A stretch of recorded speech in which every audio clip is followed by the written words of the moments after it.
السلام علیکم ورحمۃ اللہ تعالی وبرکاتہ۔ الحمد للہ رب العالمین والعاقبۃ للمتقین والصلاة والسلام علی سید الانبیاء والمرسلین وعلی آلہ واصحابہ اجمعین، اما بعد فاعوذ باللہ من الشیطان الرجیم، بسم اللہ الرحمن الرحیم۔ الا ان اولیاء اللہ لا خوف علیہم ولا هم يحزنون الذین آمنوا وكانوا يتقون۔ صدق اللہ مولانا العظیم، وصدق رسوله النبی الامین المتین الکریم، ونحن على ذلك لمن الشاهدین والشاکرین والذاکرین والحامدین، والحمد للہ رب العالمین۔ آئیے ہم اور آپ سب سے پہلے حضور سرور کائنات فخر موجودات باعث تخلیق کائنات احمد مجتبی محمد مصطفیٰ صلی اللہ علیہ وسلم کی بارگاہ بے کس پناہ میں جھوم جھوم کر درود و سلام کا نذرانہ عقیدت پیش کریں اور پڑھیں اللہم صلی علی سیدنا و مولانا محمد معدن الجود والکرم وآلہ الکرام وابنہ الکریم وبارک وسلم صلاۃ وسلام علیک یا رسول اللہ صلی اللہ تعالی علیہ وسلم۔ عزیزان ملت اسلامیہ، آج کا یہ پروگرام تاجدار اہل سنت شہزادہ اعلیٰ حضرت حضور مفتی اعظم ہند حضرت علامہ مفتی مصطفیٰ رضا خان رحمۃ اللہ تعالی علیہ کی عرس کی مناسبت سے، اور حضور اشرف الفقہاء خلیفہ حضور مفتی اعظم ہند مفتی اعظم مہاراشٹر شارح کلام رضا محسن صورت حضرت علامہ و مولانا مفتی محمد مجیب اشرف رحمۃ اللہ تعالی علیہ کی یاد میں رکھا گیا ہے۔ اللہ تبارک و تعالی ہماری اس محفل کو اپنی بارگاہ میں قبول فرمائے اور اس محفل کو ہمارے لیے آخرت میں ذریعہ نجات بنائے۔ اللہ تبارک و تعالی قرآن مجید میں اپنے ولیوں کی شان بیان کرتے ہوئے ارشاد فرماتا ہے، الا ان اولیاء اللہ لا خوف علیہم ولا هم يحزنون۔ سن لو، خبردار، بے شک اللہ کے جو ولی ہیں ان کو نہ کسی چیز کا خوف ہے نہ وہ غمگین ہوتے ہیں۔ اب ایک چیز غور کرنے کی یہ ہے یہاں پر کہ اللہ تبارک و تعالی نے جب اپنے ولیوں کا ذکر کیا ہے اور ان کی شان بیان کی تو اس سے پہلے حرف تحقیق الا کا مطلب خبردار، سن لو، توجہ کے ساتھ سنو، غور سے سنو کہ جو اللہ کے ولی ہوتے ہیں ان پر نہ کسی چیز کا خوف ہے نہ وہ غمگین ہوں گے۔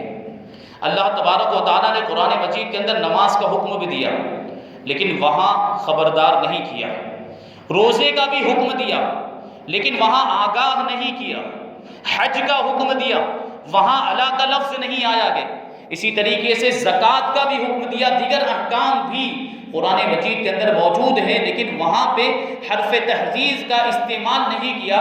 لیکن جب اپنے ولیوں کی شان بیان کرنے کی باری آئی تو وہاں لفظ الا سے اللہ تبارک و تعالیٰ بیان کرتے ہوئے ارشاد فرماتا ہے، الا خبردار ہو جاؤ کہ اللہ کے ولیوں کو نہ کسی چیز کا خوف ہوتا ہے نہ وہ غمگین ہوتے ہیں، کیونکہ نمازوں کو تو جو بھی مسلمان کہلانے والے لوگ ہیں، جو بھی کلمہ گو ہیں، کلمہ پڑھنے والے لوگ ہیں، وہ نمازوں کو مانتے ہیں، نماز کا اعتراف کرتے ہیں، نماز کی فرضیت کا اقرار کرتے ہیں، روزوں کو بھی مانتے ہیں، حج کو بھی مانتے ہیں، جو بھی احکام اللہ تبارک و تعالیٰ نے قرآن مجید میں ارشاد فرمائے ان سب کو مانتے ہیں۔ اللہ تبارک و تعالیٰ عالم الغیب ہے، اسے پہلے ہی سے معلوم تھا کہ نماز کا انکار نہیں کیا جائے گا، روزے کا انکار نہیں کیا جائے گا، حج اور زکوٰۃ کا انکار نہیں کیا جائے گا، لیکن میرے ولیوں کی شان کا انکار کیا جائے گا، میرے ولیوں کے مرتبے کو گھٹانے کی کوشش کی جائے گی۔ اس لیے جب ولیوں کی شان بیان کی ہے تو لفظ اعلیٰ کے ذریعے بیان، خبردار کہ میرے جو ولی ہیں ان کی شان یہ ہے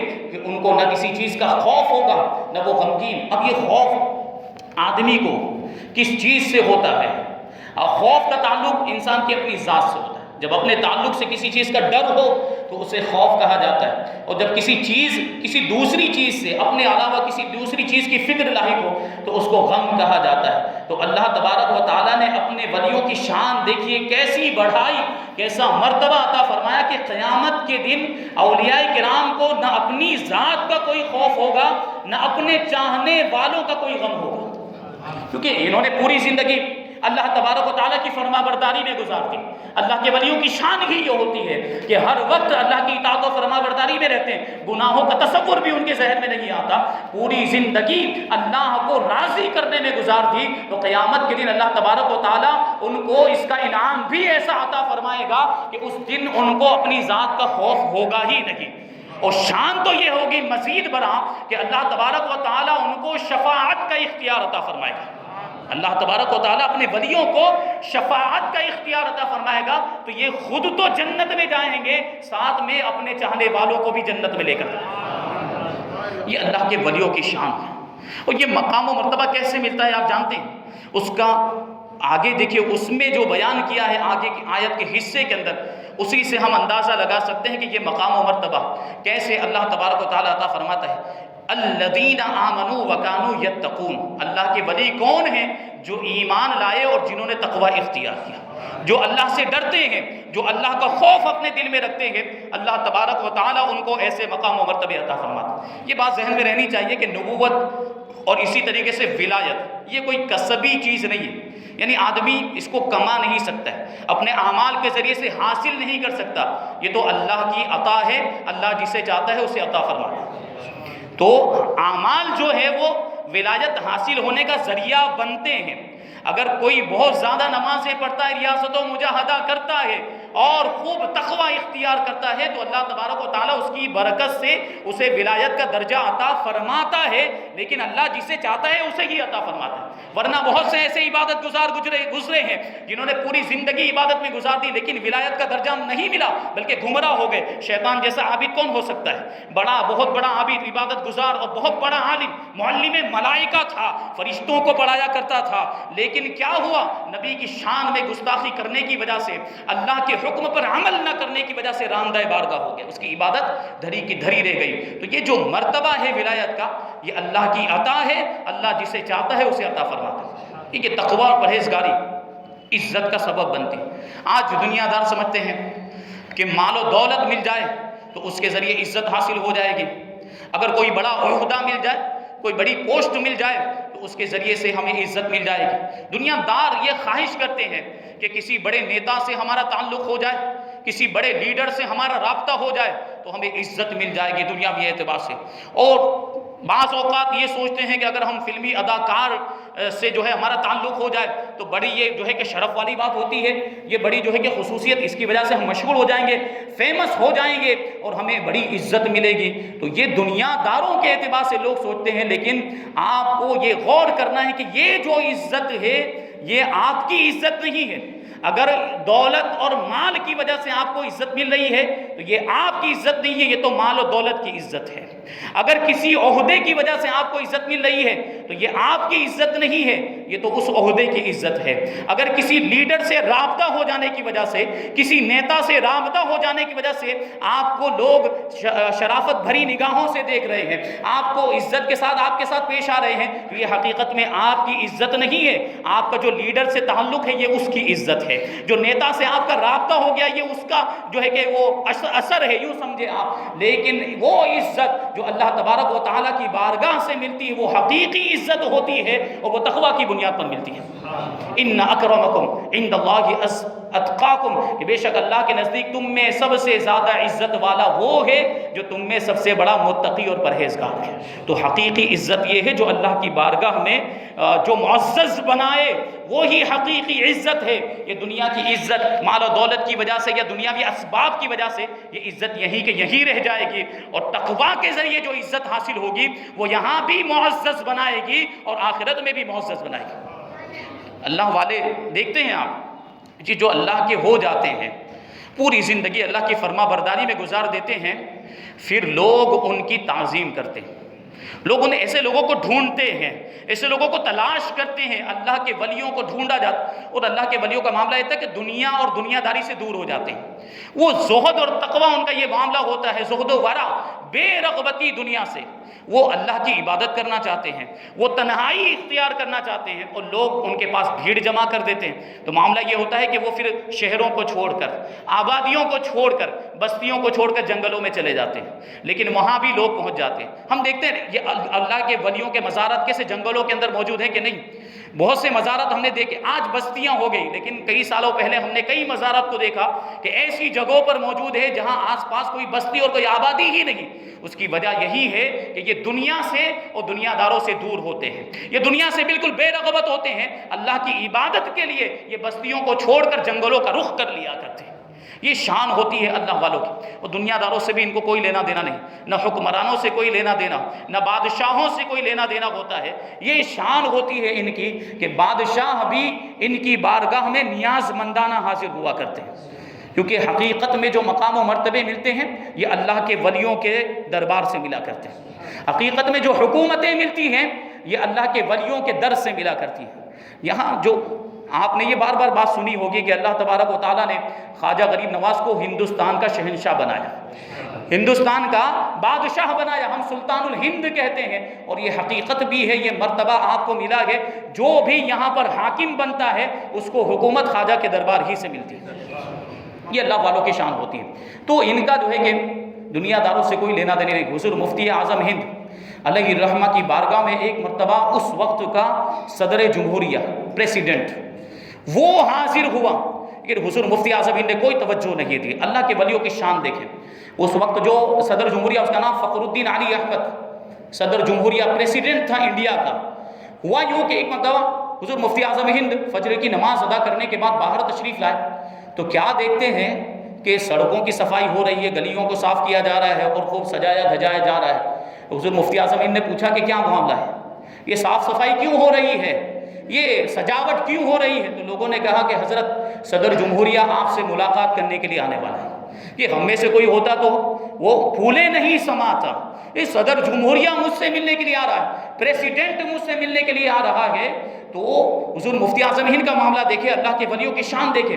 حضور مفتی اعظم ہند نے جب یہ سنا تو آرام سے اپنے گھر تشریف لے گئے، ایک پیالی چائے پی اور اپنا گھر ہی چھوڑ کر پرانے شہر بریلی شریف چلے گئے، تاکہ وہ آئے تو اس سے ملاقات ہی نہ ہو پائے۔ یہ بے نیازی کا عالم، صدر جمہوریہ ملنے کے لیے آ رہا ہے اور اس سے سامنا نہ ہونے پائے، اس لیے اپنا گھر ہی چھوڑ کر پرانے شہر میں چلے گئے۔ اب وہ جب آیا صدر جمہوریہ فخر الدین علی احمد، تو اس نے پوچھا کہاں ہے حضرت، تو بتایا گیا کہ حضرت تو گھر چھوڑ کے چلے گئے۔ وہ سمجھ گیا کہ حضرت مجھ سے ملاقات نہیں کرنا چاہتے، وہ پڑھا لکھا آدمی تھا۔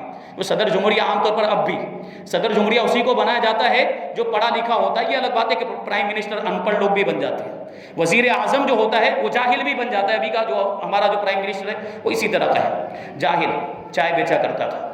تو پرائم منسٹر عام طور پر یہ ہوتا ہے، لیکن پریسیڈنٹ پڑھا لکھا ہوتا ہے۔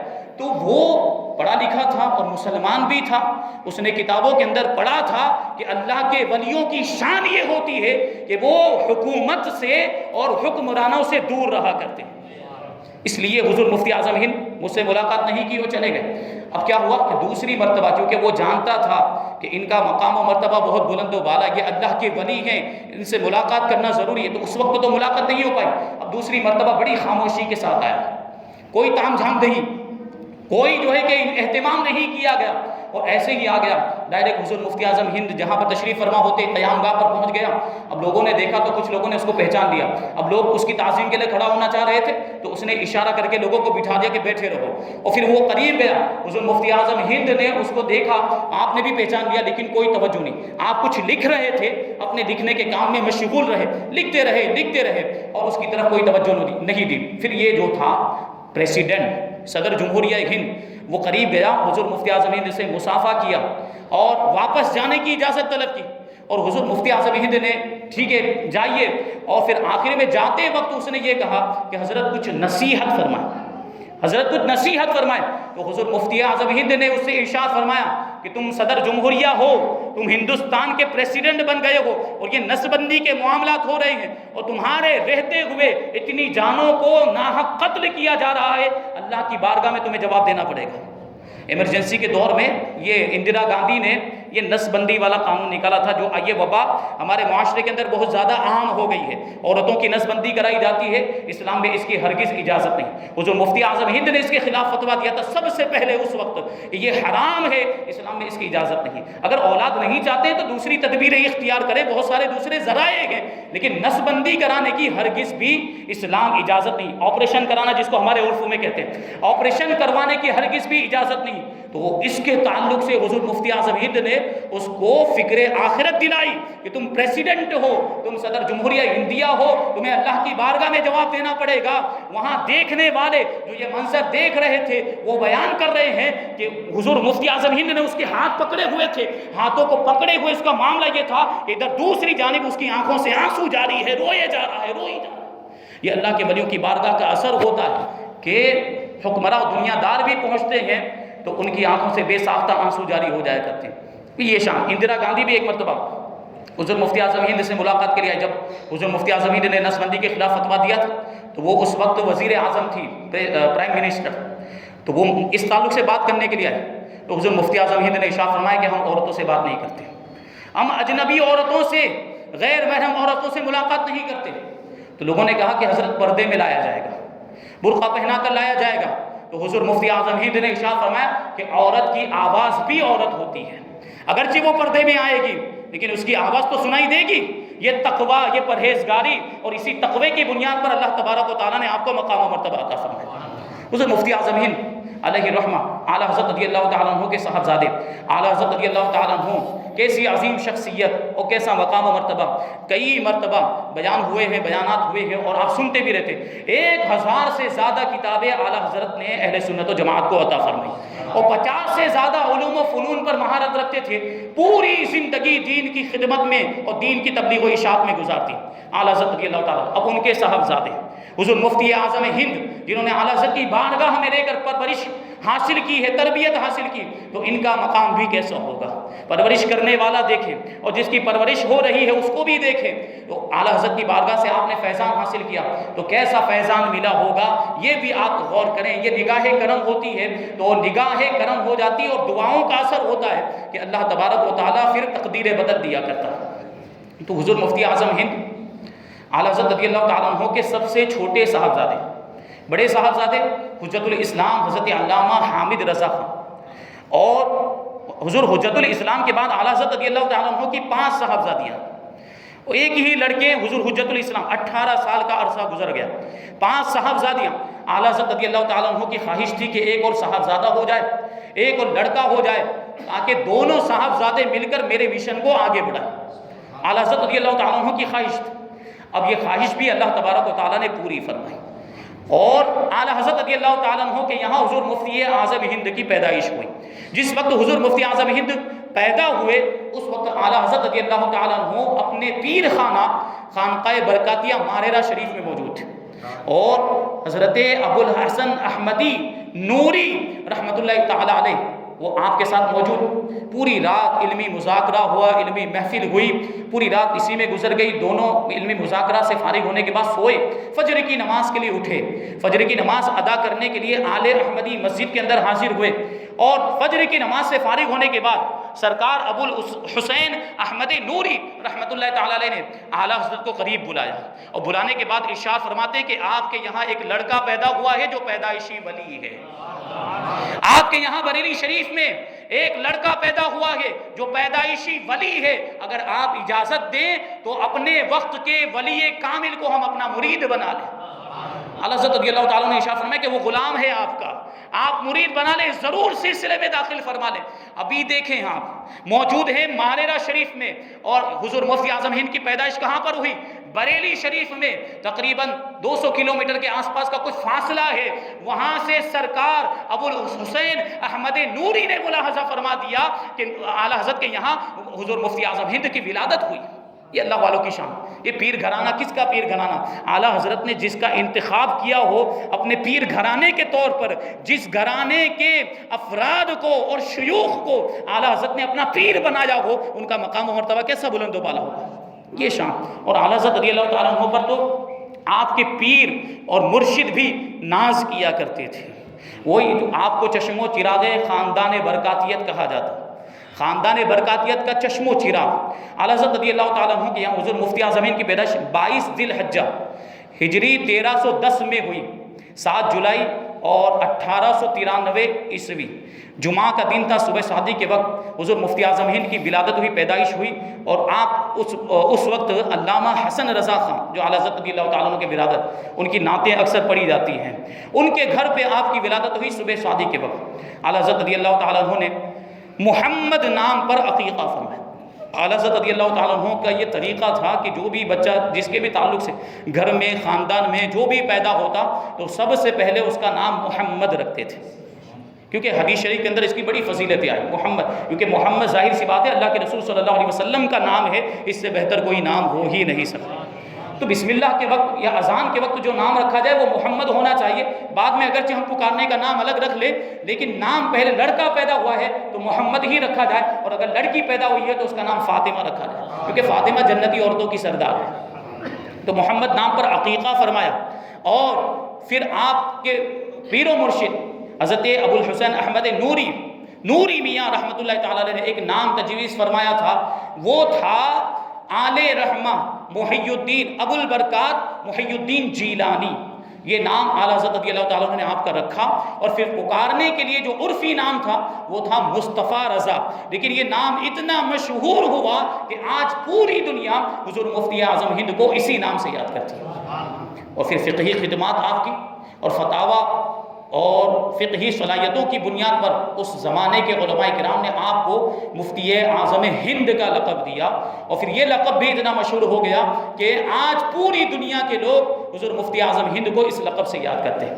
یہ شان آپ کی ولادت ہوئی، 6 مہینے اور کچھ 3 دن گزرے تھے کہ آپ کے پیر و مرشد حضرت شیخ ابو الحسین احمد نوری رحمۃ اللہ تعالی علیہ بریلی شریف تشریف لائے، اور ارشاد فرمایا کہ کہاں ہے مصطفیٰ رضا، ان کو میرے پاس لایا جائے۔ اعلیٰ حضرت رضی اللہ تعالیٰ عنہ حضور مفتی اعظم ہند کو 6 مہینے کی عمر میں لے کر پہنچے، اور آپ کے پیر و مرشد سرکار ابو الحسین احمد نوری رحمۃ اللہ تعالیٰ علیہ نے اپنی انگلی مبارک، انگشت مبارک سرکار مفتی اعظم ہند کے منہ میں رکھی اور اپنے سلسلے میں داخل فرمایا، مرید فرمایا، اور ارشاد فرمایا کہ یہ اپنے وقت کا ولی کامل ہے، یہ دین و سنیت کی بڑی خدمات انجام دے گا، اور اس کے ذریعے سے اللہ تبارک و تعالیٰ بہت سے گمراہوں کو ہدایت عطا فرمائے گا۔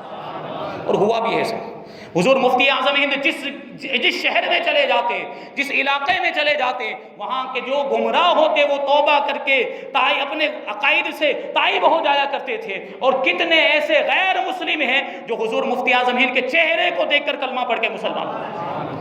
اور آپ کو معلوم ہونا چاہیے کہ حضور مفتی اعظم ہند کے دور ہی میں ایک تحریک چلی تھی، شدی تحریک۔ وہ شدی تحریک کا مطلب یہ تھا کہ لوگ مسلمانوں کو، خاص طور پر جو غیر مسلم ہیں، یہ مسلمانوں کو بہکا کر گمراہ کر اسلام سے پھیر رہے تھے، اور اس کی بنیاد پر ایک بڑی تعداد مسلمانوں کی ارتداد کے دلدل میں پھنستی جا رہی تھی، مرتد ہوتے جا رہے تھے، لوگ اسلام کو چھوڑ رہے تھے۔ یہ شدی تحریک، جیسے کہ ابھی کچھ سالوں پہلے گھر واپسی کا معاملہ چلا تھا، اسی طرح کی یہ تحریک تھی۔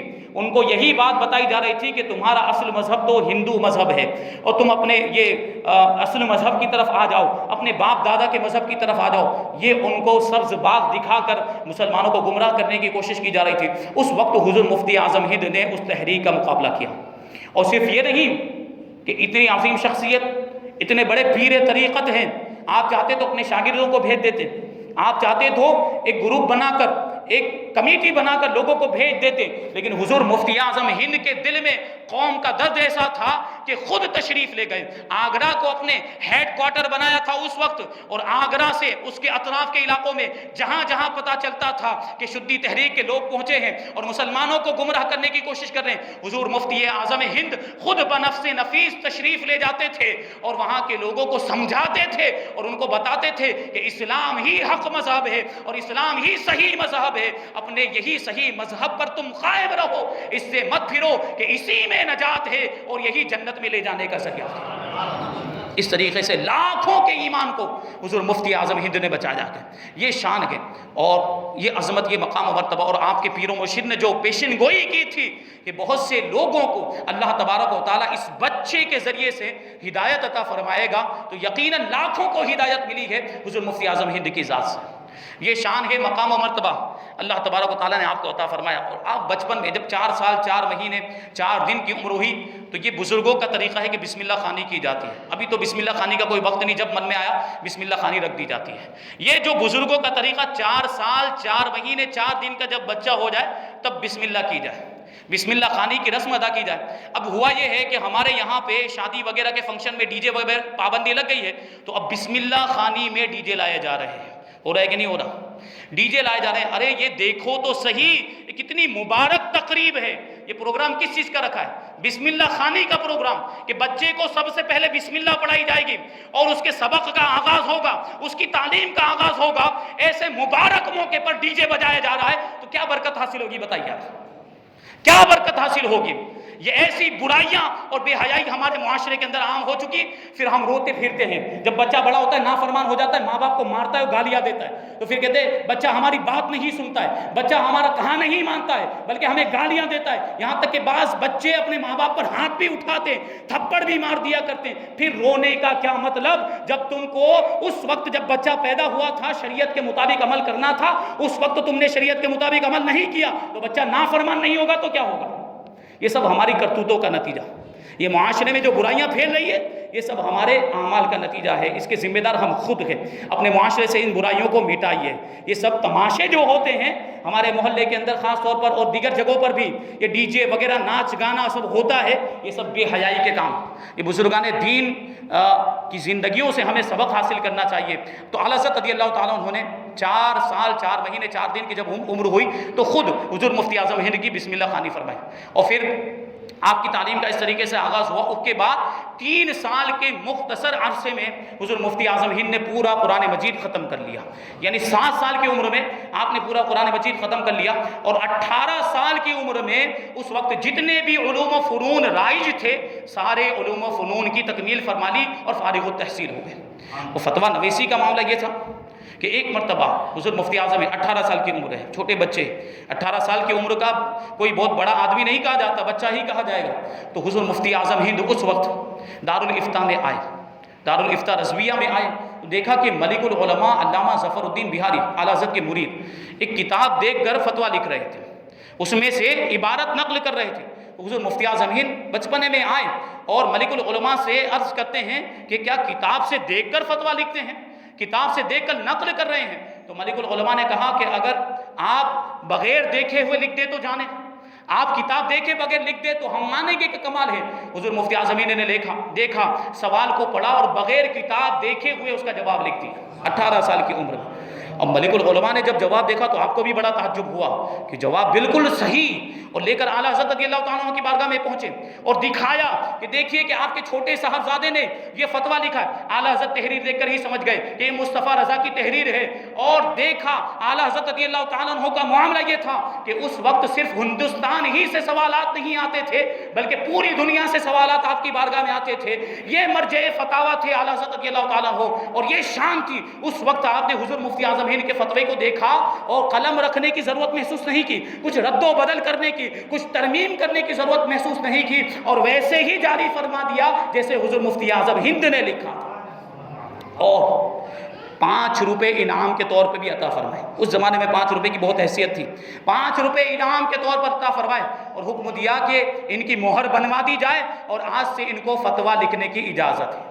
18 سال کی عمر میں، یہاں 10 سال 12 سال لگ جاتے ہیں پڑھتے، اور اس کے بعد بھی مفتی کا کورس کر لینے کے بعد بھی ایسا نہیں کہ فتویٰ لکھنا آسان بات ہے، کئی سالوں تک ایک ماہر مفتی کی بارگاہ میں رہنا پڑتا ہے، ایک کوہنا مشق مفتی کی بارگاہ میں رہنا پڑتا ہے، ان کے پاس رہ کر سیکھنا پڑتا ہے، پھر وہ جا کر اجازت دیتے ہیں کہ اب تم جو ہے کہ فتویٰ لکھ سکتے ہو۔ لیکن یہ گھرانہ کس کا گھرانہ ہے؟ یہ اعلیٰ حضرت کا گھرانہ ہے، جن کے خاندان میں بڑے بڑے مفتی گزرے ہیں۔ علامہ رضا علی خاں بھی مرجع فتاویٰ مفتی تھے، اعلیٰ حضرت کے والد ماجد علامہ نقی علی خاں بھی اپنے زمانے کے بہت بڑے مفتی تھے، اور اعلیٰ حضرت کے فتاویٰ کا تو معاملہ ہی کچھ اور ہے کہ عرب و عجم سے آپ کی بارگاہ میں فتوے استفتاء آیا کرتے تھے۔ تو یہ شان حضور مفتی اعظم ہند کی۔ اور بچپن کا معاملہ، بچپن میں بچوں کا معاملہ کھیل کود، لیکن حضور مفتی اعظم ہند کو اللہ تبارک و تعالیٰ نے مادرزاد ولی بنایا تھا۔ جو ولی ہوتا ہے اس کو کھیل کود سے کچھ لینا دینا نہیں۔ حضور مفتی اعظم ہند بچپن ہی سے کھیل کود سے دور، اور یہ جو فضول کی باتیں، بیکار کی باتیں، ان ساری چیزوں سے حضور مفتی اعظم ہند بچپن ہی سے دور تھے، یہ شان تھی۔ اور علامہ ضیاء الدین مدنی قطب مدینہ رحمۃ اللہ تعالی علیہ بیان کرتے ہیں کہ حضور مفتی اعظم ہند جب اپنے والد ماجد اعلیٰ حضرت رضی اللہ تعالیٰ عنہ کی بارگاہ میں آتے تو ہمارے بچوں کا معاملہ کیا ہوتا ہے کہ والد کو دیکھتے ہیں تو اس پر اچھل کود کرنا شروع کر دیتے ہیں، والد کے کبھی سینے پر چڑھ جاتے ہیں، باپ کی گردن پہ کبھی چڑھ جاتے ہیں، گردن پھلانگنے لگ جاتے ہیں۔ بچوں کا معاملہ یہ ہوتا ہے کیونکہ وہ تو بچے ہیں، ان کو کیا معلوم کہ باپ کا مقام و مرتبہ کیا ہے۔ لیکن حضور مفتی اعظم ہند بچپن میں چھوٹے ہونے کے باوجود بھی جب کبھی بھی اعلیٰ حضرت کی بارگاہ میں حاضر ہوتے تو بڑے ادب کے ساتھ بیٹھتے تھے، اعلیٰ حضرت کی گردن پہ نہیں چڑھتے تھے، کبھی سینے پہ نہیں چڑھتے تھے، بلکہ دو زانو ہو کر بڑے مؤدب انداز میں بیٹھا کرتے تھے، اور دیکھنے والے کہا کرتے تھے کہ یہ ہے اعلیٰ حضرت کا سچا جانشین جو مستقبل میں اعلیٰ حضرت کا خلیفہ اور جانشین اور مسند نشین بننے والا ہے۔ بچپن ہی سے اللہ تبارک و تعالیٰ نے آپ کو یہ مقام و مرتبہ اور ادب کا یہ جو ہے کہ آپ سوچیں یہ رتبہ اور یہ درجہ عطا فرمایا تھا۔ یہ شان حضور مفتی اعظم ہند کی۔ اور تقوی اور پرہیزگاری کیسی، آپ کو متقی اعظم بھی کہا جاتا ہے کہ تقوی جو حضور تاج الشریعہ نے جو ارشاد فرمایا حضور مفتی اعظم ہند کے تعلق سے کہ متقی بن کر دکھائے اس زمانے میں کوئی، متقی بن کر دکھائے اس زمانے میں کوئی ایک میرے مفتی اعظم کا تقوی چھوڑ کر۔ وہ تقوی بھی ایسا تھا، ایک مرتبہ سفر کر رہے تھے ٹرین میں، اور تعویذات کا بڑا معاملہ رہتا، کسی کو بھی پتہ چلتا کہ حضور مفتی اعظم ہند تشریف فرمائے تو تعویذ لینے کے لیے لوگ پہنچ جاتے تھے۔ تو ٹرین کے اندر ہی ایک شخص آیا دوسرے ڈبے میں سے، اور حضور مفتی اعظم ہند کی بارگاہ میں عرض کرنے لگا کہ تعویذ چاہیے، یہ پریشانی ہے۔ آپ نے کہا کاغذ نہیں ہے، کیسے لکھوں؟ تو وہ گیا اور کہیں سے کاغذ لے کر آیا، حضور مفتی اعظم نے اس کو تعویذ لکھ کر دیا، ایک لکھا، دو لکھا، تین، چند تعویذات لکھ کر اس کو دیے، اور وہ کاغذ پھر بھی بچا رہ گئے۔ اب دوسرا شخص جو حضور مفتی اعظم کے ساتھ بیٹھا ہوا تھا اس نے کہا حضرت مجھے بھی تعویذ چاہیے، مجھے بھی یہ پریشانی ہے اور یہ جو ہے کہ میری حاجت ہے، مجھے بھی تعویذ لکھ کر دے۔ تو حضور مفتی اعظم نے ارشاد فرمایا کاغذ کہاں ہے؟ تو کاغذ ہاتھ میں موجود تھا، تو وہ شخص جو دوسرا شخص جس نے تعویذ مانگا تھا وہ کہتا ہے حضور کاغذ موجود تو ہے، آپ کے ہاتھ میں موجود ہے۔ تو حضور مفتی اعظم ہند نے ارشاد فرمایا کہ یہ کاغذ موجود تو، لیکن یہ میرا کاغذ نہیں ہے، یہ تو اس شخص کا کاغذ ہے، اور اس نے مجھے اجازت نہیں دی ہے کہ تمہارے لیے اس میں تعویذ لکھوں۔ یہ تقوی کا عالم تھا۔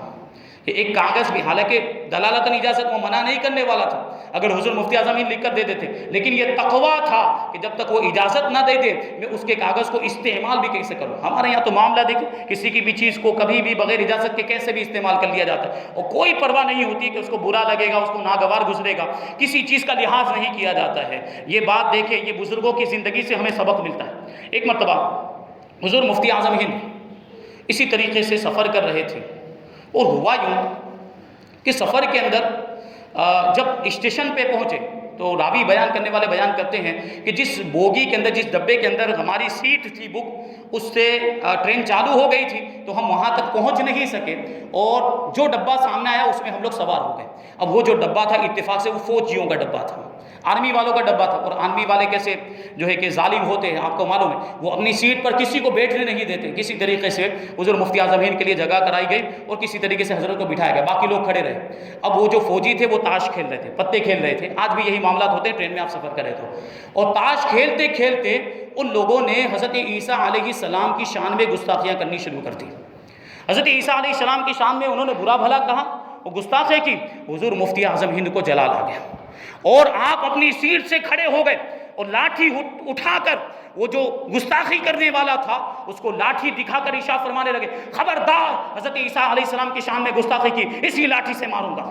اب لوگ پریشان کہ مان تو سیٹ ملی ہے، اور ان کا معاملہ یہ ہے کہ کسی کو سیٹ نہیں دیتے، اور اگر ان کے ساتھ برا برتاؤ کر لیا جائے تو پھر ان کا کچھ فکس نہیں ہوتا، یہ تو ٹرین سے بھی اتار دیں، ان کے ایسے معاملات ہوتے ہیں۔ لیکن حضور مفتی اعظم ہند کا روب، آپ کا جلال، اور اللہ تبارک و تعالیٰ نے آپ کے چہرے کے اندر وہ جلال عطا فرمایا تھا کہ وہ گھبرا گئے، وہ ڈر گئے کہ یہ بزرگ جو ہیں ہم سے ناراض ہو گئے۔ تو پھر وہ کہنے لگے کہ حضرت عیسیٰ علیہ السلام آپ کے نبی تھوڑی ہیں، وہ تو عیسائیوں کے نبی ہیں، ہم ان کی برائی کر رہے ہیں، ہم آپ کے نبی کی برائی نہیں کر رہے ہیں۔ تو اللہ جو حضور مفتی اعظم ہند تھے وہ ارشاد فرماتے ہیں کہ عیسائیوں کو کیا معلوم کہ حضرت عیسیٰ کا مقام و مرتبہ کیا ہے، عیسیٰ ہمارے بھی نبی ہیں، ہم سارے نبیوں پر ایمان رکھتے ہیں، اور ان کی شان میں گستاخی ہرگز برداشت نہیں کی جائے گی، خبردار خاموش ہو جاؤ۔ اب وہ سب خاموش ہو گئے، پورے رستے سہمے ہوئے رہے۔ اب جب اترنے کا وقت آیا، لوگ سوچتے رہے کہ کچھ نہ کچھ جوابی کارروائی کریں گے، انتقامی کارروائی کریں گے، لیکن معاملہ یہ تھا کہ بڑے ادب و احترام کے ساتھ جب اترنے کا وقت آیا تو حضور مفتی اعظم ہند کو انہوں نے بڑے احترام کے ساتھ نیچے اتارا ہے اور مصافحہ کیا، اور انہوں نے جو غیر مسلم تھے تو آشیرواد بھی لیا کہ ہمیں آشیرواد دیجیے۔ یہ حضور مفتی اعظم ہند کی شان اور یہ تقوی اور پرہیزگاری کا معاملہ ہوتا ہے۔ ایک مرتبہ اسی طریقے سے ایک جگہ پر حضور مفتی اعظم ہند اور حضور محدث اعظم ہند جمع ہوئے تھے، بڑے دوستانہ تعلقات تھے حضور محدث اعظم ہند اور حضور مفتی اعظم ہند کے درمیان۔ تو ایک جگہ سفر میں اسی طرح ایک مسجد کے اندر پہنچے، تو مسجد میں بیٹھے نماز سے فارغ ہونے کے بعد تو آپ خادم جو تھے وہ چائے لے کر حاضر ہوئے، حضور مفتی اعظم ہند بھی تشریف فرما اور حضور محدث اعظم بھی تشریف فرمایا۔ اب حضور محدث اعظم ہند نے تو وہیں پر مسجد میں بیٹھے ہوئے چائے کو نوش فرما لیا، لیکن حضور مفتی اعظم ہند کا معاملہ یہ تھا کہ چائے لے کر مسجد سے باہر تشریف لے گئے اور باہر جانے کے بعد چائے پی۔ لوگوں نے پوچھا حضرت کیا معاملہ ہے؟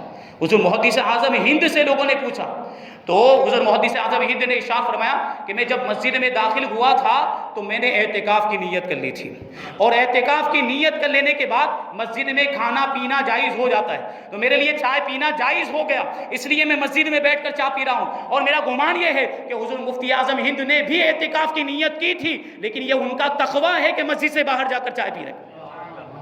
یہ دوستانہ تعلقات۔ حضور مفتی اعظم ہند کی ذات اور شخصیت وہ تھی کہ جب تک حضور مفتی اعظم ہند موجود رہے اہل سنت و جماعت کے درمیان اتحاد اور اتفاق رہا، کبھی بھی آپ نے انتشار اور اختلاف ہونے نہیں دیا۔ یہ کیسی محبت تھی بزرگوں کے درمیان، آپ دیکھیں۔ ایک مرتبہ ایک پروگرام میں حضور مفتی اعظم ہند بھی پہنچے اور اسی پروگرام میں حضور محدث اعظم ہند بھی تشریف لانے والے تھے۔ جیسے ہی سامنے سے حضور محدث اعظم ہند تشریف لائے، حضور مفتی اعظم ہند آگے بڑھے اور آگے بڑھنے کے بعد ان کے ہاتھوں کا بوسہ لے لیا۔ ادھر دوسری جانب حضور محدث اعظم ہند نے بھی حضور مفتی اعظم ہند کے ہاتھوں کا بوسہ لے لیا۔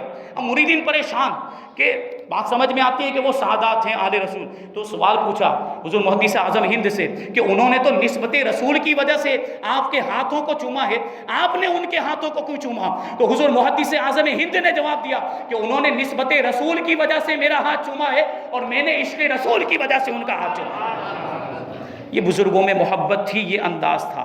تو یہ بزرگوں کی باتیں اگر کچھ ایسے معاملات ہو بھی تو ان کو بزرگوں تک ہی محدود رکھنا چاہیے، ہمیں آپس میں ان باتوں کو لے کر آپس میں جھگڑا نہیں کرنا چاہیے۔ یہ بزرگوں کے معاملات ہوتے، بڑے ان باتوں کو آپس میں سلجھائیں گے، ان کی باتیں ہیں، ان کے اختلافات ہیں، وہ جانیں، ہمیں اس میں پڑھنے کی ضرورت نہیں ہے۔ ہم اہل سنت و جماعت سارے سنی ہمارے بھائی، جو بھی عاشق رسول ہے وہ ہمارا ہے، جو بھی سنی ہے وہ ہمارا ہے۔ یہ مسلمان ہونے کا جو رشتہ ہے، یہ ایمان کا جو رشتہ، سنیت کا رشتہ ہے، ہمیں ایک کرتا ہے، ہمیں جوڑتا ہے۔ یہ سلسلے سارے بعد میں ہیں، ہم قادری بعد میں ہیں، ہم رضوی بعد میں ہیں، ہم اشرفی بعد میں ہیں، ہم چشتی بعد میں ہیں، پہلے ہم سنی ہیں، پہلے ہم مسلمان ہیں۔ تو ہمیں مسلمان کے نام پر ایک ہونا ہے، ہمیں سنی ہونے کے نام پر ایک ہونا ہے۔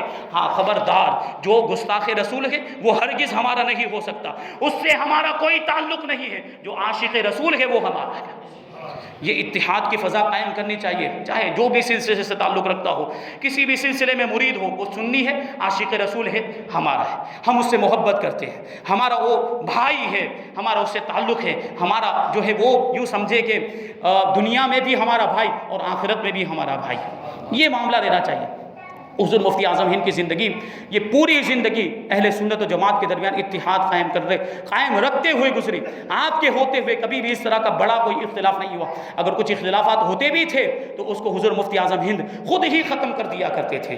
لاؤڈ اسپیکر کا معاملہ آپ جانتے ہیں نا، لاؤڈ اسپیکر، حضور مفتی اعظم ہند کا فتویٰ یہ کہ لاؤڈ اسپیکر پہ نماز نہیں ہو سکتی ہے، لیکن اس کے باوجود کوئی جارحانہ انداز نہیں اپناتے تھے کہ جو بھی لاؤڈ اسپیکر پہ نماز پڑھائے تو اس کو مارا جائے، پیٹا جائے، اس کو مسجد سے نکال دیا جائے. ایسے کوئی معاملات نہیں ہوتے تھے. حضور مفتی اعظم ہند کی بارگاہ میں ایک مرتبہ کوئی آیا، کوئی ایسے فتنہ شرپسند لوگ، فتنہ پرداز لوگ ہوتے ہر زمانے میں موجود، تو اس زمانے میں بھی فتنہ پھیلانے کی لوگوں نے کوشش کی. وہ کچھ شرپسندوں نے آ کر آنے کے بعد کہنے لگا کہ مفتی اجمل صاحب کا تو فتویٰ یہ ہے، مفتی اجمل سنبھلی، ان کا فتویٰ یہ ہے کہ وہ لاؤڈ اسپیکر پر نماز کو جائز کہتے ہیں. تو اس زمانے کا کوئی عالم، چھوٹا موٹا عالم ہوتا کیا کہ خبردار، ہرگز اس کے فتوے پر عمل نہ کیا جائے.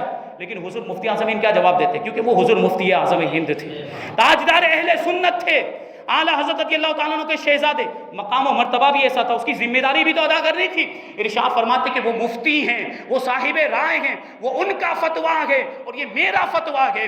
وہ چاہے ان کے فتوے پر، جو چاہے ان کے فتوے پر عمل کرے اور جو چاہے ہمارے فتوے پر عمل کرے. تو ایسے ہی یہ اختلافات ہوتے ہیں، تو جو جس کا ماننے والا، جو جس کا مرید ہے، وہ اس کے فتوے پر عمل کرے، سارا جھگڑا ہی ختم ہو جائے گا، سارا اختلاف ہی ختم. لڑنے کی ضرورت ہی نہیں ہے. بھائی آپ اپنے پیر کے فتوے پر عمل کرو، ہم ہمارے پیر کے فتوے پر عمل کرتے ہیں. کیا ہے پھر اس میں؟ کوئی جھگڑے والی بات ہے؟ اس میں کوئی اختلاف والی بات نہیں ہے، لیکن اس کو ایشو بنایا جاتا ہے. عزیزان ملت اسلام، اس سے ہماری طاقت ختم ہو رہی ہے، ہماری قوت، اجتماعی قوت اور افرادی قوت ہماری ختم ہو رہی ہے. اور یہ غیروں کا مقصد ہے. غیر چاہتے ہیں کہ ہمارے درمیان انتشار پھیلے، ہمارے درمیان اختلاف ہو جائے، جس کی وجہ سے ہماری ایمانی قوت کمزور ہو جائے، ہماری افرادی قوت، ہم حصوں میں بڑھ جائیں، ہم سلسلوں میں بڑھ جائیں، پھر ہمیں ختم کرنا آسان ہو جائے. کیونکہ ان کو تو پہلے ہی سے معلوم، یہود و نصارہ نے تو پہلے ہی سے تجربہ کر لیا ہے کہ مسلمانوں کے پاس سب سے بڑی طاقت ہے تو وہ ان کے ایمان کی طاقت ہے. ان کے ایمان کو ان سے چھین لیا جائے تو پھر ان کو ختم کرنا آسان ہو جائے گا. یہ پہلے ہی سے ان کو معلوم ہے. اسی لیے وہ پہلے سے کوششوں میں ہے کہ ان کے ایمان کو کمزور کر دیا جائے، ان کو جو ہے کہ ٹولیوں میں بانٹ دیا جائے، ان کو فرقوں میں بانٹ دیا جائے، ان کو سلسلوں میں بانٹ دیا جائے، تو ان کی طاقت کمزور ہو جائے گی، پھر ان کو ختم کرنا آسان ہو جائے گا. اور ہم ان کے مقصد کو پورا کرتے ہوئے نظر آ رہے ہیں. آج عزیزان ملت اسلامی، آج متحد ہونے کی ضرورت ہے ہمیں، اور ایک ہونے کی ضرورت ہے. دشمنوں کا مقابلہ کرنا ہے. آج ہمیں باہر سے کتنے حملے ہو رہے ہیں، غیر اسلام پر حملے کر رہے ہیں. کافر یہود و نصارہ اسلام کو مٹانے کی کوششیں کر رہے ہیں. یہ یہودی تو روز اول سے اسلام کے دشمن ہیں، پہلے دن سے اسلام کو مٹانے کی کوششیں کر رہے ہیں. تو ہمیں اس اعتبار سے کتنی تیاری کرنی ہے. لیکن ہم تو اپنے ہی معاملوں میں الجھے ہوئے، ہمیں اپنے ہی معاملوں کی فکر ہے. اسلام کے تعلق سے کوئی ہمیں فکر ہی نہیں کہ اسلام ہمارا مذہب ہے، تو ہماری اس کے تعلق سے کیا ذمہ داریاں بنتی ہے. کبھی اس کے تعلق سے ہم سوچتے بھی نہیں ہے، اور کبھی کوئی خیال بھی نہیں آتا ہے کہ ہمیں بھی اسلام کے لیے کچھ کرنا چاہیے. اسلام ہماری سب سے پہلی ترجیح ہے. انسان کی زندگی میں سب سے پہلا نمبر کسی چیز کا آتا ہے تو وہ اس کا مذہب ہے اور اس کا دین ہے. ہماری زندگی میں بھی اسلام سب سے پہلے نمبر پر آتا ہے، اور ہمارا دین اور ہمارا مذہب تو ایسا مذہب ہے جیسا کوئی دوسرا مذہب ہے ہی نہیں. تو ہمیں اس کے لیے کیسی ذمہ داری ادا کرنی چاہیے اور کیسی قربانیاں دینی چاہیے. یہ صحابہ کرام جانتے تھے اسلام کی اہمیت کو، اور مجاہدین اسلام کی اہمیت کو جانتے تھے، اس لیے تو اسلام کے لیے اپنا سب کچھ قربان کر دیا. لیکن آج ہمیں اپنے گھر بار کی فکر ہے، ہمیں کاروبار کی فکر ہے، تجارت کی فکر ہے، ساری دنیا کی فکر ہے. اگر فکر نہیں ہے تو اپنے دین کی اور اپنے مذہب کی فکر نہیں ہے. عزیزان ملت اسلام، غور کریں اور اسلام کے تعلق سے سوچیں، اپنے مذہب کے تعلق سے سوچیں. یہ شادیوں میں اس میں جو خرافات ہوتے ہیں، ان خرافات کو بند کریں. تقریریں ہوتی ہے. ایک موقع پر میں گیا تقریر کرنے کے لیے سنگرام پورے میں، ایک جگہ شادی کے موقع پر تقریر ہوئی. اب اس میں نے یہ سب چیزیں بیان کی کہ شادی مقدس تقریب ہے، شادی ہے نبی کریم صلی اللہ علیہ وسلم کی سنت ہے، انبیاء کرام کی سنت ہے، عبادت ہے، اس میں گناہ کے کام نہیں ہونے چاہیے، اس میں بے حیائی کے کام نہیں ہونے چاہیے. یہ سب میں نے بیان کیا. ابھی تقریر کر کے اترا بھی نہیں ہوں، ابھی اسٹیج پر ہوں اور بے حیائی کے کام شروع ہو گئے اور خرافات. اس کے بعد مجھے پتا چلا کہ اس شادی میں اتنے زیادہ خرافات ہوئے ہیں کہ پہلے اتنے نہیں ہوتے تھے جتنے، گویا کہ وہ اور زیادہ ضد میں آ گئے، ایسا محسوس ہو رہا تھا. انہوں نے بیان کیوں کرا؟ انہوں نے بیان میں ہمارے خلاف بولا کہ ہم اور زیادہ کریں گے. یہ کوئی ضد کی بات ہے؟ یہ تو جہنم میں لے جانے والا کام ہو گیا. اب آپ سوچیں ان کا انجام کیا ہوگا. کہ ان کو سمجھانے کے باوجود، ان کو بتایا گیا، اس کے باوجود مزید خرافات کر رہے ہیں، ان کا انجام کیا ہوگا؟ اور ان کی سوچ دیکھیں کیسی سوچ ہے۔ سدھرنا چاہیے تھا، ان کو عبرت حاصل کرنی چاہیے تھی، اپنی شادی کو پاکیزہ شادی بنانا چاہیے تھا، خرافات سے اس کو پاک کرنا چاہیے تھا، اس کی جگہ پہ مزید خرافات انہوں نے کیے، اور جو پہلے کرتے تھے اس سے زیادہ ان لوگ نے بے حیائی کے کام کیے۔ اب آپ بتائیے، ایسی شادی کامیاب ہو سکتی ہے؟ ایسی شادی میں برکت ہو سکتی ہے؟ نیک اور صالح اولاد ہو سکتی ہے ایسی شادی میں؟ کیسے ہو سکتی ہے جب ایسے خرافات کے کام کیے؟ اللہ تبارک و تعالیٰ سارے مسلمانوں کو صحیح سمجھ عطا فرمائے اور نیک توفیق عطا فرمائے۔ یہ بزرگان دین کی زندگی سے ہمیں سبق ملتا ہے۔ حضور مفتی اعظم ہند نمازوں کے کیسے پابند، اللہ تبارک و تعالیٰ نے آپ کو وہ مقام و مرتبہ، تو مقام و مرتبہ بھی ہے اور تقوی پرہیزگاری۔ ایک مرتبہ جے پور سے حضور مفتی اعظم ہند ممبئی تشریف لا رہے تھے، تو آپ کے ساتھ دیگر علماء بھی تھے، پاسبان ملت حضرت مشتاق احمد نظامی اور دیگر علماء بھی موجود تھے۔ تو ہوا یوں کہ لوگوں نے عرض کیا کہ حضرت آپ بائی پلین جائیں، ہوائی جہاز کے ذریعے آپ تشریف لے جائیں، اور دیگر علماء کو بائی روڈ بھیج دیا جاتا ہے ممبئی، جے پور سے ممبئی، آپ سوچیں کتنا لمبا فاصلہ ہے۔ حضور مفتی اعظم ہند نے پہلے تو منع کیا، ہمیں اس سے کوئی لینا دینا نہیں ہے، ہمیں تو جس بھی سواری سے بھیج دیں ہم پہنچ جائیں گے۔ لیکن لوگوں نے جب ضد کی تو حضور مفتی اعظم ہند ہوائی جہاز میں تشریف لے گئے، جے پور سے ممبئی 1 گھنٹے میں فلائٹ نے پہنچا دیا۔ اب یہ لوگ جو دیگر ساتھی تھے، یہ بائی روڈ سفر کرتے ہوئے کئی گھنٹوں کا فاصلہ طے کرنے کے بعد پہنچے۔ اب پہنچنے کے بعد حضور مفتی اعظم ہند کی بارگاہ میں سب بیٹھے ہوئے تھے، تو حضور مفتی اعظم ہند ارشاد فرماتے ہیں کہ ہوائی جہاز کا سفر بہت بہتر ہے، ہوائی جہاز کا سفر بہت بہتر ہے، بہت اچھا ہے، اس کی وجہ بتاؤ۔ تو اب لوگ اپنے اپنے اعتبار سے اس کی وجہ بتانے لگے کہ اس میں آرام بہت ہوتا ہے، اس وجہ سے یہ بہتر ہے، اور کچھ لوگ کہنے لگے کہ نہیں اس میں کم وقت لگتا ہے، کہ ایک وقت جو ہے کہ کم وقت میں پہنچا دیتی، اور دیگر سہولیات و فیسلٹیز ہوتی ہیں، اس کی وجہ سے یہ سفر بہت آسان ہے۔ تو حضور مفتی اعظم ہند سے لوگوں نے پوچھا کہ آپ نے کس اعتبار سے اس کو بہتر فرمایا، آپ نے کس اعتبار سے اس سفر کو اچھا کہا، ہوائی جہاز کے سفر کو؟ حضور مفتی اعظم ہند ارشاد فرماتے ہیں کہ ہوائی جہاز کا سفر اس لیے بہتر ہے کہ اس میں کوئی نماز قضا نہیں ہوتی۔ 1 گھنٹے میں جے پور سے ممبئی پہنچا دیا، اور ابھی ظہر کا وقت بھی نہیں آیا، ظہر کا وقت آنے میں بھی ابھی 1 گھنٹہ باقی ہے، اور اس میں کوئی نماز میری قضا نہیں ہوئی ہے، اس وجہ سے ہوائی جہاز کا سفر بہتر ہے۔ یہ نمازوں کی فکر بزرگان نے، سفر میں حضر میں کہیں بھی کوئی نماز قضا نہیں ہوتی۔ ایک مرتبہ الہ آباد جا رہے تھے بلرام پور سے، تو بس کے اندر سوار، وہاں پر ایک الہ آباد سے پہلے ایک پل آتا ہے، اور پل بہت ہی تنگ پل، بہت ہی سکڑا پل، کہ وہاں سے ایک ہی بس گزر سکتی ہے۔ اب یہ بس پل کے کنارے پر کھڑی ہو گئی، اب ادھر سے ساری بسیں گزریں گی تب یہ بس نکلے گی، معاملہ تھی ساری گاڑیاں جب گزر جائیں تب اس بس کا نمبر آئے گا، ادھر سے لائن چالو ہوگی تو پھر یہ بس جائے گی۔ حضور مفتی اعظم اس بس میں تشریف فرما، اور آپ کا معاملہ یہ تھا کہ جہاں بھی جو بھی بلاتا تھا وہ جیسی بھی سواری حضور مفتی اعظم تشریف لے، چاہے رکشہ میں بٹھا کر لے جائے، سائیکل رکشہ میں بٹھا کر بھی لے جائے، کیسے بھی بٹھا کر لے جائے۔ گاڑیوں کا مطالبہ نہیں کرتے تھے کہ BMW چاہیے، آڈی چاہیے، یا جو ہے فلاں گاڑی چاہیے، ایسا کوئی مطالبہ نہیں ہوتا۔ سادگی کا عالم، جس سواری پر بٹھا دیا حضور مفتی اعظم سوار ہو جایا کرتے تھے۔ بس مقصد کیا تھا؟ دین کی خدمت۔ تو وہ بس میں سوار ہو گئے، اب وہ بس کھڑی ہے، انتظار، عصر کا وقت جا رہا ہے، سورج غروب ہونے والا۔ آپ کے ساتھ مولانا رضوان الرحمان کر کے تھے، تو حضور مفتی اعظم نے ان سے کہا کہ عصر کی نماز کہاں پڑھیں گے؟ تو وہ مولانا رضوان الرحمان کہتے ہیں کہ الہ آباد جا کر پڑھیں گے۔ حضور مفتی اعظم ہند نے ارشاد فرمایا کہ سورج غروب ہو رہا ہے، کہاں وہاں الہ آباد جائیں گے؟ الہ آباد پہنچنے تک تو سورج غروب ہو جائے گا، عصر کا وقت بھی چلا جائے گا، ہماری عصر کی نماز قضا ہو جائے گی۔ یہ کہنے کے بعد حضور مفتی اعظم ہند نے جا نماز یعنی مصلی اپنے ہاتھ میں لیا اور لوٹا لے کر بس سے نیچے اتر گئے، اور پل سے نیچے کی طرف جو ڈھلان والا حصہ ہوتا ہے وہاں اترنے لگے۔ بزرگی کا عالم ہے، بڑھاپے کا عالم، لیکن وہ ڈھلان سے اترتے جا بڑی تیزی کے ساتھ، وہ چہرے پر غصے کے آثار، مولانا رضوان الرحمان پریشان، اور ساتھ میں دیگر لوگ بھی پریشان۔ وہاں جو پولیس والا تھا وہ بھی کہنے لگا بزرگوں کو روکو، گر جائیں گے، ان کو چوٹ لگ جائے گی، لیکن حضور مفتی اعظم روکنے کے باوجود بھی نہیں رک رہے تھے۔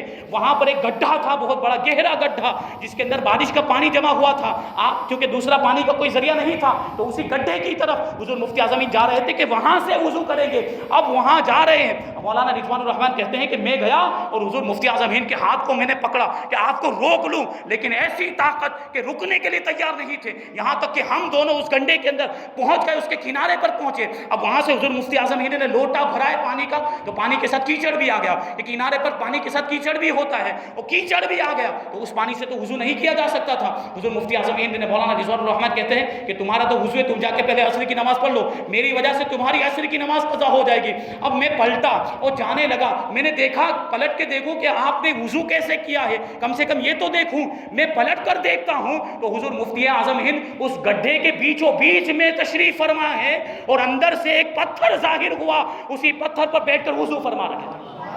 مجھے تعجب ہوا کہ آپ بیچ میں کیسے پہنچے، اتنا گہرا پانی بیچ میں کیسے پہنچے، پھر وہ پتھر کہاں سے آیا؟ یہ اللہ والوں کی شان ہوتی ہے۔ اور پھر یہ نماز کی تڑپ کی بھی برکت ہے، نماز کی اگر ایسی آپ کے اندر تڑپ ہو تو پھر اللہ تبارک و تعالیٰ بھی اس کے لیے انتظام فرما دیتا ہے۔ یہ حضور مفتی اعظم ہند کے اندر ایسی تڑپ، میری عصر کی نماز کہتے کہتے جا رہے تھے، میری عصر کی نماز، میری عصر کی نماز، یہ نمازوں سے محبت اور یہ نمازوں کا عالم، یہ حضور مفتی اعظم ہند کی زندگی۔ حضور اشرف الفقہا رحمۃ اللہ تعالیٰ علیہ، آپ ہی کے خلیفہ، آپ ہی کے مرید اور آپ ہی کے فیضان کرم اور نگاہ کرم کی وجہ سے یہ جو مقام و مرتبہ ملا تھا، یہ سب حضور خود حضور اشرف الفقہا ارشاد فرمایا تھا، کہتے آج میں جو کچھ بھی ہوں یہ حضور مفتی اعظم ہند کی نگاہوں کا اور آپ کی دعاؤں کا صدقہ ہے۔ حضور مفتی اعظم ہند حضور اشرف الفقہا کو بار بار دعائیں دیتے تھے، اور بار بار آپ کے لیے جو ہے کہ آپ نے دعائیں کی ہے، اور ہر موقع پر حضور مفتی اعظم ہند نے اپنی شفقتوں سے نوازا ہے حضور اشرف الفقہا کو۔ اور 30 سال کا عرصہ کوئی معمولی عرصہ نہیں ہوتا، 30 سال تک حضور اشرف الفقہا حضور مفتی اعظم ہند کی بارگاہ میں رہے۔ اب وقفے سے یا مسلسل حضور مفتی اعظم ہند کی بارگاہ میں تو کیسا فیض ملا ہوگا، آپ سوچیں۔ حضور مفتی اعظم ہند کی بارگاہ سے کیسا فیضان ملا ہوگا، اور حضور مفتی اعظم ہند نے کیسا نوازا ہوگا۔ تو یہی کہتے ہیں کہ دعاؤں سے ان کی بدل جاتی ہے تقدیریں، دعاؤں سے ان کی بدل جاتی ہے تقدیریں، یہ اللہ والے ہوتے ہیں، ان کی نگاہوں سے انسانوں کے نصیب بدل جایا کرتے ہیں۔ حضور مفتی اعظم ہند نے حضور اشرف الفقہا کے لیے 11-12 سال کی عمر میں دعا کی تھی۔ جب آپ کے والد ماجد، وہ واقعہ میں نے پہلے بیان کیا تھا، آپ کے والد ماجد آپ کو لے کر حضور مفتی اعظم ہند کی بارگاہ میں پہنچے اور ارشاد فرمایا تھا کہ یہ غلام زادہ مجیب اشرف ہے اور مولانا غلام یسرانی کا بھانجا ہے، اس کے لیے علم و عمل اور برکت کی دعا فرمائے۔ حضور مفتی اعظم ہند نے ہاتھ میں ہاتھ لے کر حضور اشرف الفقہا کے سر پہ ہاتھ رکھ کے دعا فرمائی تھی، اے اللہ اس بچے کو عالم باعمل بنا اور رزق واسع عطا فرما۔ تو عالم باعمل کیسے کہ ہزاروں کو عالم باعمل بنا دیا، مفتی کیسے کہ ہزاروں کو مفتی بنا دیا، اور معاملہ کیسا، اللہ تبارک و تعالیٰ نے آپ کو ایسا مقام و مرتبہ عطا فرمایا تھا کہ آپ کے ذریعے سے لاکھوں لوگوں نے اپنے گناہوں سے توبہ کی ہے، اور کتنے غیر مسلم آپ کے ہاتھ پر کلمہ پڑھ کے مسلمان بھی ہوئے۔ یہ شان، اور حضور اشرف الفقہا نے اس طریقے سے حضور مفتی اعظم ہند کی بارگاہ میں رہ کر فیض حاصل کیا، اور ہم صورت والے بھی اس سے محروم نہیں۔ حضور مفتی اعظم ہند صورت میں بھی تشریف لا چکے ہیں، اور ہمارے مومنہ واڑ میں بھی تشریف لا چکے ہیں، اور اس وقت حضور اشرف الفقہا بھی ساتھ میں تھے، اور محمد پیلی ان کا انتقال کئی سالوں پہلے ہو گیا، ان کے مکان میں تشریف فرما ہوئے۔ حضور اشرف الفقہا کو کئی سالوں کے بعد ہم اس گھر میں لے کر آئے، تو گھر میں بہت زیادہ تبدیلیاں ہو چکی ہیں، کتنا کچھ رینوویشن ہو گیا، کچھ بدل ڈالا، بیچ میں دیوار ہو گئے، لیکن اس کے باوجود بھی حضور اشرف الفقہا نے دیکھتے ہی پہچان لیا کہ یہ تو وہی گھر ہے جہاں حضور مفتی اعظم ہند کے ساتھ ہم لوگ آئے تھے۔ یہ ان کے قدموں کی برکت ہے، یہ جو سنیت کی بہاریں ہم دیکھتے ہیں، حضور اشرف الفقہا کی محنتیں، حضور مفسر قرآن کی محنتیں ہیں، یہ ان کی محنتوں کا نتیجہ، یہ ان کی خدمات کا نتیجہ، یہ بے لوث اور سادگی والی طبیعت کے مالک تھے یہ بزرگ، اور ان کے معاملات کا پیسوں کی فکر نہیں، نذرانوں کی کوئی فکر نہیں، ہدیہ کوئی دیتا ہے کہ نہیں دیتا، دور سے سفر کر کے آ رہے ہیں۔ حضور اشرف الفقہا ناگپور سے سفر کر کے آتے تھے، اور حضور مفسر قرآن باندہ شریف سے سفر کر کے آتے تھے، اور یہاں آنے کے بعد جو ہے کئی دن کے پروگرام، رکشہ میں سفر کر رہے ہیں، سائیکل پہ بھی چلے جا رہے ہیں، کوئی زیادہ اہتمام نہیں، کوئی نذرانہ دے رہا ہے کوئی نہیں دے رہا، اس کی بھی کوئی فکر نہیں۔ یہ بزرگان دین کی زندگیاں، اور یہ جو پلیٹ فارم تیار کر کے ہمیں دے دیا، جو آج کے علماء ہیں ان کو تو یہ تیار ساری چیزیں مل گئی ہیں، اس کے لیے جو محنت کی تو اصل میں ان کی محنتیں ہیں، یہ بزرگوں کی محنتیں۔ میں کسی دوسری شخصیت کی خدمات کا انکار نہیں کر رہا ہوں، یہ جو دو شخصیات ہیں، سورت کی سنیت پر ان کا احسان ہے، اسی وجہ سے حضور مفسر قرآن کو بھی محسن صورت کہا جاتا ہے اور حضور اشرف الفقہا کو بھی محسن صورت کہا جاتا ہے. ان کی خدمات ہے اور یہ حضور مفتی اعظم ہند کا فیضان ہے جو سورت میں پہنچا اور سورت میں اس کو عام کیا ہے، اور یہ عام ہوا ہے حضور اشرف الفقہا کی ذات کے ذریعے سے. حضور اشرف الفقہا رحمۃ اللہ تعالی علیہ کو بھی اللہ تبارک و تعالی درجات بلند عطا فرمائے ان کے، اور اللہ تبارک و تعالیٰ ان کے نقش قدم پر ہمیں چلنے کی توفیق عطا فرمائے. حضور مفتی اعظم ہند کے نقش قدم پر ہمیں چلنے کی توفیق عطا فرمائے، اور بزرگان دین سے محبت کرنے، ان کے دامن سے وابستہ رہنے کی ہمیں توفیق عطا فرمائے. دین اسلام پر عمل کرنے، شریعت مصطفیٰ پر عمل کرنے کی توفیق عطا فرمائے. ہمارے درمیان، ہمارے معاشرے میں جو بھی خرافات ہوتے ہیں، ہماری تقریبات میں، ہمارے پروگرام میں جو بھی بے حیائی کے کام ہوتے ہیں، اللہ تبارک و تعالیٰ ان سارے کاموں سے ہمیں بچنے کی توفیق عطا فرمائے. وما علینا الا البلاغ. السلام علیکم.